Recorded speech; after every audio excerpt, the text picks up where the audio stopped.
Out here we are waiting for some coffee from this really cool like coffee bar. It's really so yeah, I honestly woke up 5 minutes ago, so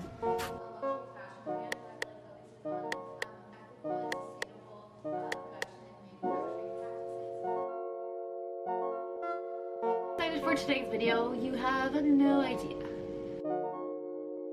Hi everybody, my name is Zara and I go by Soulful Seeds here on YouTube, on my blog, and on my Instagram.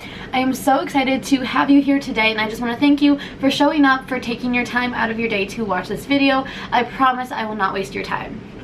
My blog and my Instagram centers on sustainability and wellness, and I encourage readers and viewers to take care of their bodies, their souls, and the planet that we all live on.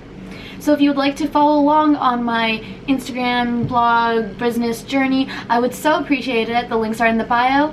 And please subscribe because I want to know what kind of videos you want. I want to hear your input, and I want to make this channel all about you guys. So today's video is going to be about greenwashing. I'm about to tell you how your favorite companies are scheming, are scamming, are picking your brains in order to just get your money, get your coin. And you don't deserve this. You deserve to know what is going on, what is really going on. And false sustainability claims, there's no room for them in 2020. There's simply no room. So, I don't mean to rail on any companies, expose any brands, but I kind of mean to do that because if they're not doing what they say they're doing or say they want to be doing, then there's no place for them to be saying this in the first place. How many times did I just say place? Also, if you're new here, please give me grace because I'm new here as well. YouTube is not my forte, but I'm really trying. I was so excited to film today. The sun was supposed to come out, but she decided not to, so the lighting might not be ideal, but we're working with what we've got. So, stay tuned and let's get rolling. So first off, I'm going to explain what greenwashing is by doing that incredibly cheesy thing that some blog posts do where they start off doing like the Merriam-Webster definition of the word. Yeah, we're gonna do that right now, so sorry. So, greenwashing is a term used to describe the discrepancy in what a company or brand claims to do for the environment and what they really do for the environment. So efforts by huge companies to become more eco-friendly have been lauded by consumers of said brands, but at the same time they have been criticized by many environmentalists by not having any backbone to them.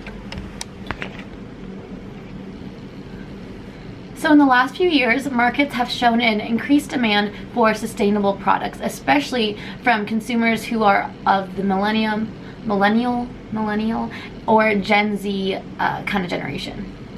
So in the past few years, markets have showed a highly increased demand for sustainable products, especially from those who are of like millennial or Gen Z generations. Nielsen Corporation is a globally prominent provider of market research and analytics, and they conducted a study in 2018 called What's Sustainability Got to Do with It?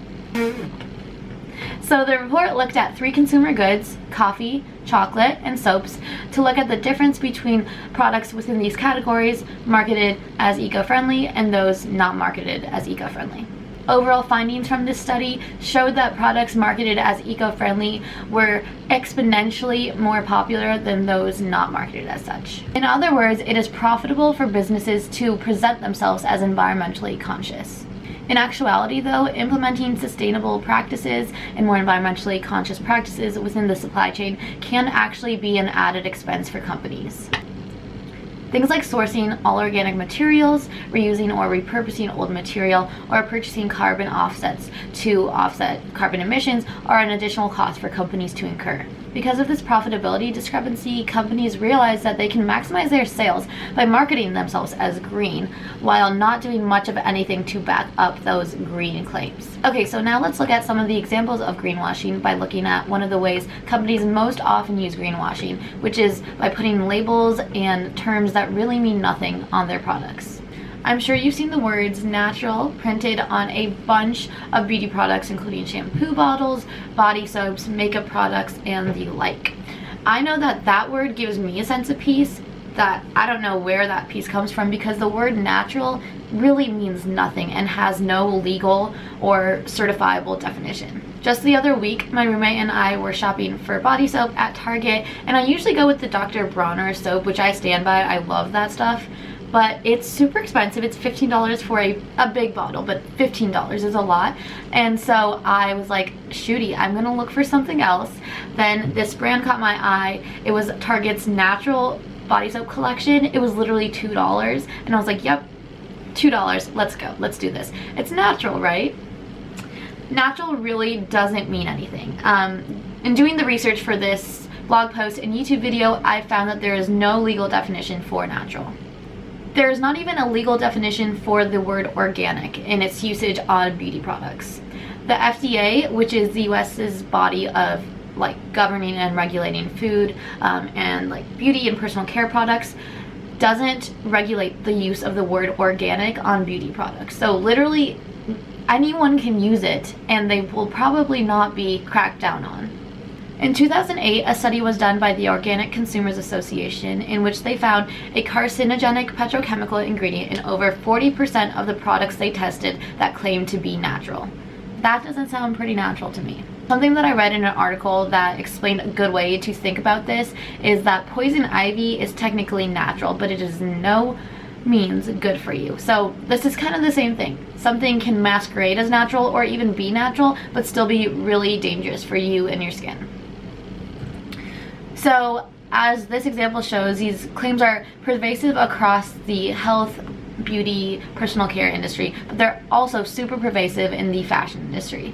The fast fashion brand Zara started a collection called Join Life, which released in 2016.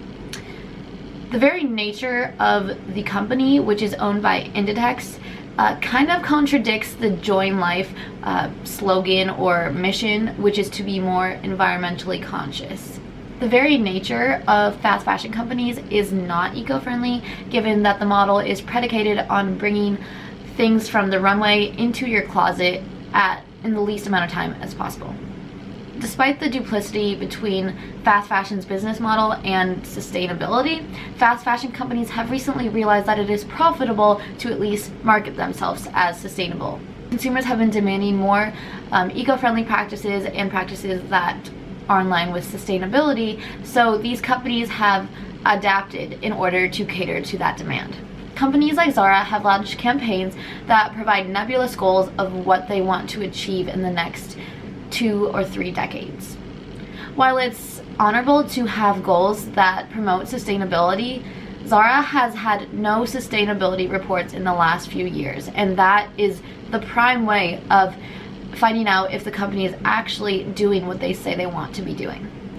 These vague promises and goals put out by fast fashion companies really have no weight if there's nothing being done to further those goals.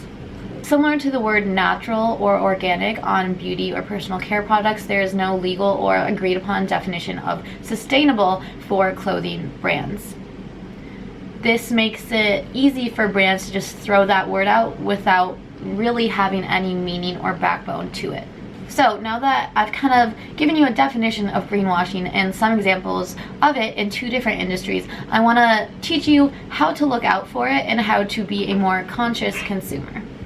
So on my blog post that corresponds to this YouTube video, I provide 3 tips that I got from the author Elizabeth Segrin, who is a journalist and who wrote an article for Fast Company. The article is really helpful, so I list out the 3 kind of techniques that she recommends in order to finding out if your favorite brands are greenwashing or really making tangible sustainability goals. So Elizabeth recommends looking at the sustainability claims of the average product of the company. There shouldn't just be one sustainable line or a conscious collection that the company or brand has. Their claims should be consistent throughout all of their clothes or products. The second way she recommends identifying if your favorite brand is greenwashing is looking for specificity. If a brand is making claims to be sustainable or eco-friendly or conscious, and those claims are actually backed up in truth, they will have some details to it. Whether that be information on exactly what they're doing to implement more sustainable practices, statistics about what they have done. They will have some more information on what they're actually doing. So look for that specificity. The third way that she mentions to look for examples of greenwashing is seeing if the company or brand is encouraging you to buy more of their product. At the end of the day, buying new product that is made for you, brand new, is contributing to resource depletion. Brands like Patagonia have done an excellent job of not encouraging you to just keep buying from them. They actually have a program and a part of their website that encourages people who support the company to exchange their used Patagonia goods, and I think that is a wonderful example of a company who is not greenwashing at all, but actually prioritizing the environment because they care about the environment and all of our homes. So those tips were from Elizabeth Segren's article, as I mentioned, and now I have one tip and one tool that will really help you crack down on greenwashing. In the link in my bio, there's a link to a downloadable free PDF that lists a bunch of certifications for both beauty and fashion products, and certifications that mean something. So if a brand or a line of a brand is getting the certification, it means that they have opted in to be audited by a third party that certifies that the claims that they're making are actually grounded in facts. Looking for certifications is a really great way to ensure that the company is not only staying true with what they say that they're doing and the claims that they're making, but also putting the money and the effort into ensuring transparency for their customers. And I think that's a really important thing when looking for which brands to support. We get the chance to vote every single day using our dollar. By supporting brands and products that are intentionally oriented and designed to create a better world and a more sustainable future, consumers have the power to drive demand for more sustainable products. When we give our dollars to companies that are blatantly greenwashing, we are enabling them to continue exploiting laborers and workers, and also the planet and the environment that we all share. In addition to the free PDF guide that I created, I have compiled a list of some other resources and apps that aim to do the same thing, which is make you more aware of exactly what's behind a label and what you can trust in its claim. So I encourage you to look in the description below for these apps and for the downloads. They're all free and they have really come in handy for helping me identify what products and what brands I really want to trust. In conclusion, greenwashing is happening all over the place, and it can be really hard to identify what claims are true and what claims are just bullshit. But you taking the time to watch this video is really important, so I want to thank you for that, and want to thank you for your efforts to help make the planet a more sustainable place. Make sure to download the free PDF because I worked really hard on it, and it's super easy to download and pull up on your phone when you're shopping, either for beauty products or clothes. Thank you so much for your time, and I will see you next time. Goodbye.